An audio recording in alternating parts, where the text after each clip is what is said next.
What's up, YouTube? Making a knife review here, a knife review video. This one was requested by Dino Devan or Dino Devan. Sorry if I'm pronouncing that wrong. He wanted to see my Hinderer Eklipse in a separate video, so that's what we're going to go over here. As always, we'll jump right into it. We'll go over the packaging first. Your typical white cardboard Hinderer box, made in the USA sticker. You got your label on the side. Hinderer Eklipse 3.5-inch Tanto dark earth, which represents the color of the G10 that originally came on this knife, and copper standoffs, because this knife has copper standoffs. Let me just show you the color of the original scale here. It was definitely nice the way it was. I prefer the full tie look. You can see here kind of a brownish color with your Hinderer texturing there, and then you have your titanium liner. So not bad. It definitely, provided a lot more grip than the titanium does, but again, depending on what you want and what you prefer. I prefer the titanium. And also it's going to add a little bit extra weight being full tie, but it is a nice uniform look. Now it's a full titanium frame lock. Again, definitely feels substantial in your hand due to the extra weight, but that's fine by me. If you're someone that's into lightweight knives, you're probably not going to be looking at a Hinderer anyway, because most of their knives aren't really, pretty lightweight. They're billed as hard use or heavy duty knives, so they tend to be a little more bulky and heavier. But anyway, so you can see here, the detent's pretty good. Show you there.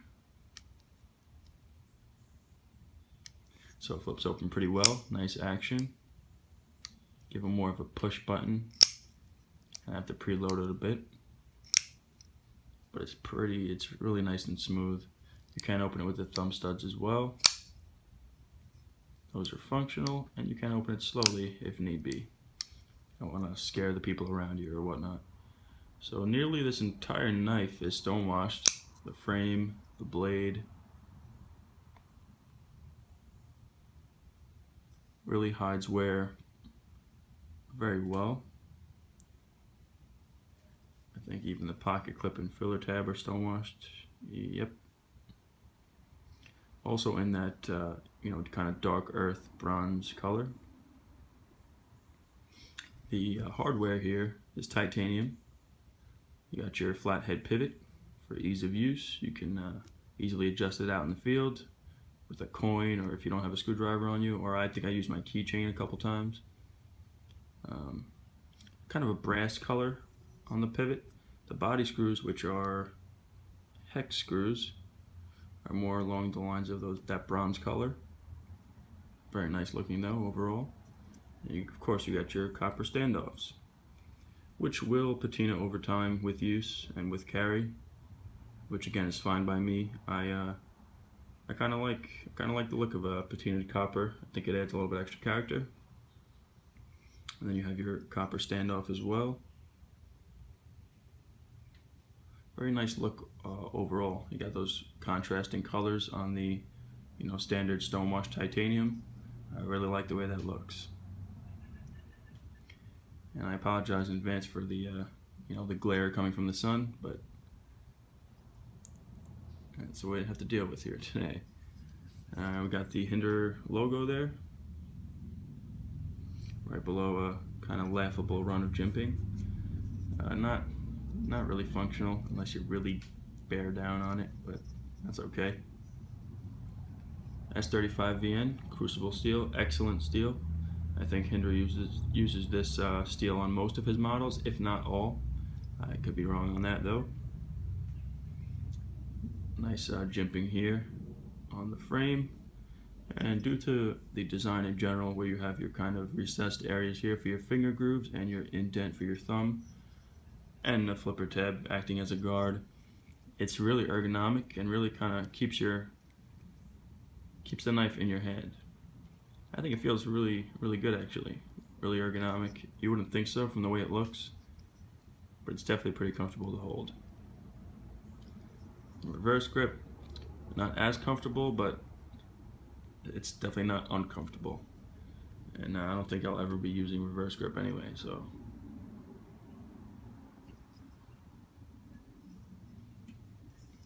Just a nice looking knife overall, in my opinion.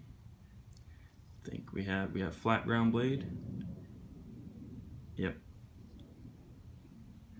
Nice aggressive Tanto or Tanto. Kind of nice and beefy blade here.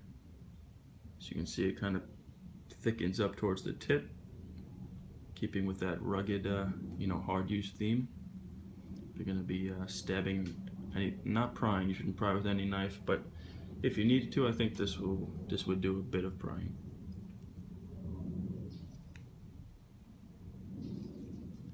Pretty cool. Hinderer Eklipse. We'll do some size comparisons here in a minute. Because the blade is so beefy, let's see if this thing will cut some paper. Trying to do this from behind the tripod. And nice, pretty nice clean cuts.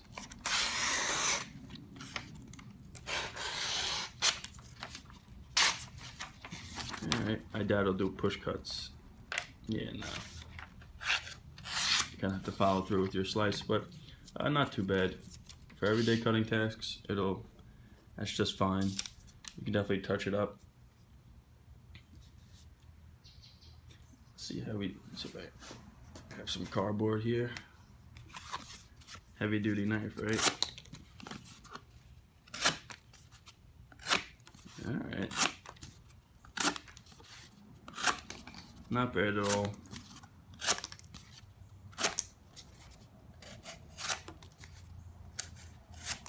Alright. So that's pretty well actually. And being S35VN, not the easiest to sharpen, but it will take a really good edge. And it will last a long time. So pretty good.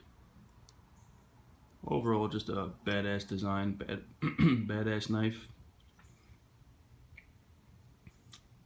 Did we go over lockup? I'm not sure. You got around 30% lockup. Pretty early. I'm sure that'll wear in.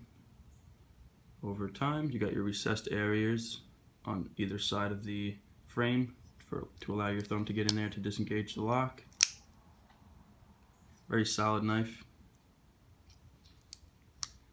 Centering favors the right side just a bit. That's okay. I'm sure you can adjust the pivot and fiddle with it and try to get it centered. It's an issue. A lot of people, overthink knife centering. In my opinion, if it doesn't affect the functionality of the knife and the blade's not rubbing, it's really not too big of a deal. Like I said, the knife is rock solid as is, and the blade's not rubbing. It's fine. But at the same time, I can understand the other side of that coin where you're paying $400+ for a knife. You would expect it to come perfect out of the box, and I could definitely understand that point of view as well. But again, not too big of a deal for now, and it's most likely fixable. Alright, let's do some size comparisons here. Kind of general measurements for you. Around 8 1/4 inches overall. It's advertised as a 3.5 inch blade. From where I'm looking, that 3.5 inches is from the top of the handle to the tip. If we're looking at cutting edge, it's a little under 3.5. If we're looking to the pivot, it's almost 4. So it depends on how you measure your blades. Definitely thick knife. Again, let's do some comparisons here with other popular knives in the similar price points. Of course, why not another Hinderer? This is the XM18. You got your Strider SNG. Pretty similar, all pretty similar in size. And just your large Sebenza 21. all really similar in size, right around that 8 1/4, 8.5 inch mark. These three here are kind of, you know, that same genre, if you will, heavy duty, hard use category. And the same could apply for the Sabenja, just a little bit more refined and classier, if you want to say that. So again, very similar, all titanium frame locks.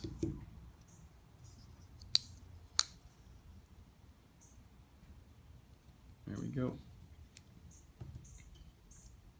Just to get a better feel of the dimensions of this knife. So there we go. Dino, or Dino, I'm sorry again if I'm pronouncing that wrong, but I hope you enjoyed the video, as well as everyone else. As always, guys, thank you for watching, and I'll see you guys on the next one.